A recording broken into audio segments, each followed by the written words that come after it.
cranial nerve examination for cranial nerves 1 through 12. My name is Zach Rath, and it is October 25th, 2014. Alright, I'm going to start out by testing your smell, Mom. So if you could just close your eyes and hold one nostril for me. Alright, can you smell this? Yes. Okay, do you know what it is? Coffee. Okay, good. Now can you close your other nostril? Close your eyes. Can you smell that? Yes. Okay, does it smell the same on both sides, or is there a difference? A little bit more on the right. Okay, there's a little bit more on the right. Okay, that could be a reason anywhere from allergies, a traumatic cause. You would look particularly for an occipital blow, as that more often affects your smelling sense. And non-traumatic, it could be as simple as a difference in cortical balance, or it could be potentially a neuroma or some kind of growing tumor. Next, I'm going to test your vision, Mom. All right, if you wouldn't mind just looking just straight ahead. Okay, and what I'm doing here, I'm looking for the optic disc and cup. The cup should be about 1/2 the diameter of the disc. I'm also looking for AV nicking, papilledema, any other things that might be affecting your vision. Alright, now I'm going to do a visual field test.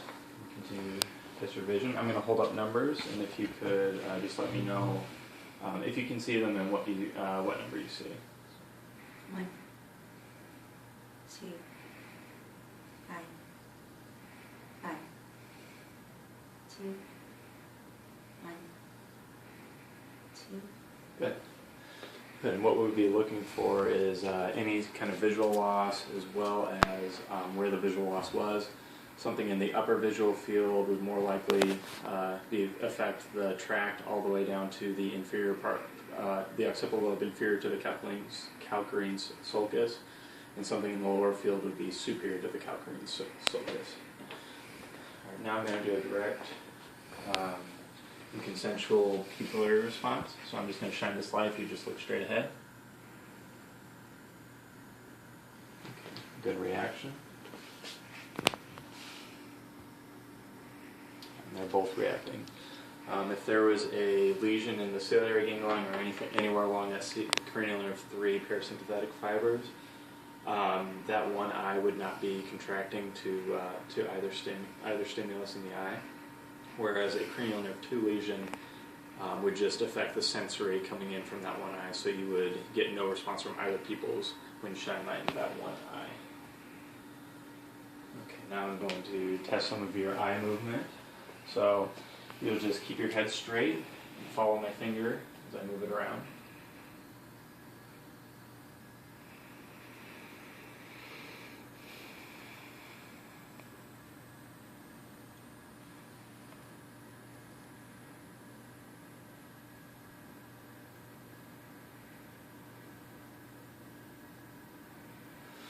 Okay, good. And what we'll be looking for is any discrepancies in that movement.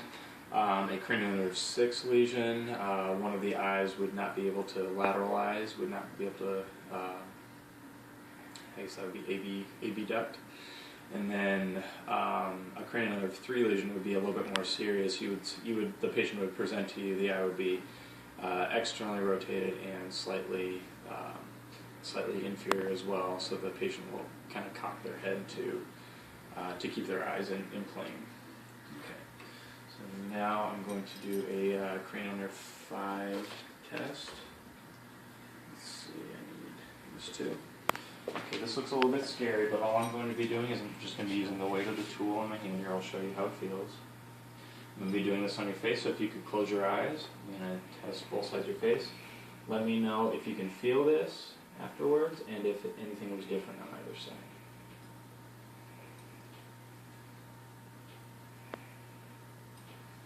Did you feel that? Yep. Is it the same on both sides? Yep.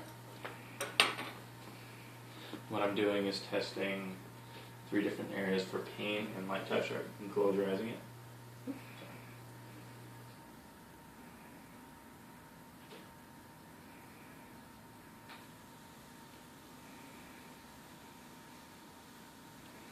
Did you feel that? Mm-hmm. Is it the same on both sides? Yep. Okay. Now I'm going to do the cranial nerve 5 motor. So if you could clench your teeth for me. Relax. Okay, and open your jaw. Relax. All right, open your jaw for me one more time. Relax. Okay, it will, the jaw will deviate towards the weak side. If there's something wrong with some of the pterygoids, and the muscles of mastication will show increased tone or decreased tone on an affected side. If you mind opening your jaw just a little bit. All right, I'm just going to take a whack right here on my thumb. Sorry, I startled you. That was a jaw jerk reflex. In absence of that would obviously be a lesion of the cranial nerve 5. Okay, now we're going to test your face muscles. Alright, if you could just copy kind of what I'm doing, if you could raise your eyebrows. Good. And shut them real tight. Alright, keep them shut, keep them shut. Keep them shut. Good, good. Can you smile for me? Good, good. And then can you puff out your cheeks? Good. What we're doing is testing different parts of the cranial nerve 7. In Bell's palsy, you'll see the affected side will be droopy, and the lesion can start anywhere from the auricularis oris all the way up to the forehead, and you'll see lack of tone in those muscles. Okay, now I'm going to do a hearing test. So if you can close your eyes. Can you hear this? Yes. Can you hear this? Yes. It sounds pretty much the same on both sides? Yes. Okay, good. Now, if it hadn't sounded the same, I would perform a Weber's followed by Renee's test. I'd be doing this and asking the patient, does this sound louder on any particular ear? Or does it sound the same? Same. Sounds the same. Now, let's say that she heard it louder in her left ear. I would come into her left ear, put it on her mastoid until it dissipated, bring it up to the front. The posterior part was on the mastoid was testing for bone conduction versus air conduction up front. If air conduction was louder than bone conduction, we would be looking at a sensory neural loss in the right ear. Whereas if bone conduction was louder than air conduction, we were looking at a conduction loss in the left ear. Okay. My train of thought. Okay, now we're going to do a cranial nerve 9 and 10 test. What I'm going to do, I'm just going to be looking right under your mouth.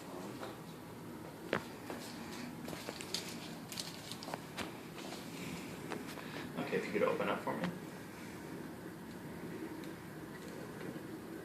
Or can you say ah for me? Ah. Or can you go ah, ah, ah? Ah, ah, ah. Alright, now I'm going to gag you. Is that okay if I do that real quick? Yes. It's going to be quick and painless. Okay, yeah. You felt that, huh? Yes. Sorry about that. And then, can you swallow for me? Okay, and have you had any trouble swallowing, coughing while you're swallowing, or? No. No, you have not. Good, good. So any deficits in that, you'd be concerned with cranial nerve 9 and 10 lesion. It's a very complex system, so you would refer them out to a specialist because you don't want any aspiration to take place. Okay, and while I'm at it, I'm actually going to do a cranial nerve 12 test. All right, can you stick out your tongue for me? Stick out just like this. Okay, good. Any deviation would indicate the deviation towards the right side would say the right side's affected. Okay, now can you stick out your tongue one more time? All right, push against my stick. All right, push against my stick. Good. Now can you just open your mouth? And I'll just look at your tongue. Just keep it right there. Looking for any fasciculations or atrophy. Which I see none, and strength is about equal on both sides, so the tongue is looking pretty good. Alright, now I'm just going to test your cranial nerve 11, which is kind of your muscles. I'm going to put my hands on both of these sides. Can you turn your head to the left? Alright, can you turn your head to the right? Good. Now can you lift your shoulders up? Now resisting, so I'm going to push, push, push, push. Okay, good. Good. And any weakness in those muscles would be affected along the cranial nerve 11 line. The right cortex is going to control the right or ipsilateral sternocleidomastoid or the contralateral trap, and vice versa. And that